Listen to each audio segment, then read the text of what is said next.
ఉన్న ప్రతి ఒక్కరికి తెల్ల రేషన్ కార్డు మంజూరు చేసి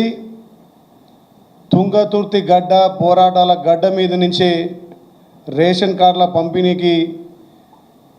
ఉమ్మడి నల్గొండ జిల్లాలో పెద్ద ఎత్తున తుంగతుర్తి గతంలో పోరుగడ్డ ఎర్రగడ్డ నిన్న పథకాలకు అడ్డగా మారిన సమక్షంలో పెద్ద ఎత్తున సుమారు 1,00,000 మంది ఆ సభను విజయవంతం చేసి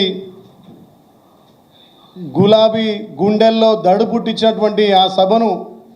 చూసి జీర్ణించుకోలేక నల్లగొండలో ఒక జోకర్ జెడ్పీటీసీకి ఎక్కువ ఎమ్మెల్యేకి తక్కువ. నిజంగా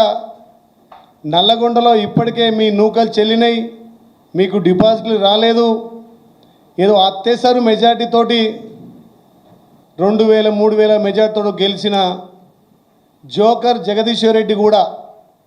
మా తెలంగాణ రాష్ట్ర ముఖ్యమంత్రి వర్యులు యనుమల రేవంత్ రెడ్డి గురించి మాట్లాడే నైతిక విలువ నీకు లేదు, మాట్లాడే అర్హత నీకు లేదు. ఇవాళ నల్గొండ జిల్లాను అన్ని విధాల అభివృద్ధి చేసింది కాంగ్రెస్ పార్టీ.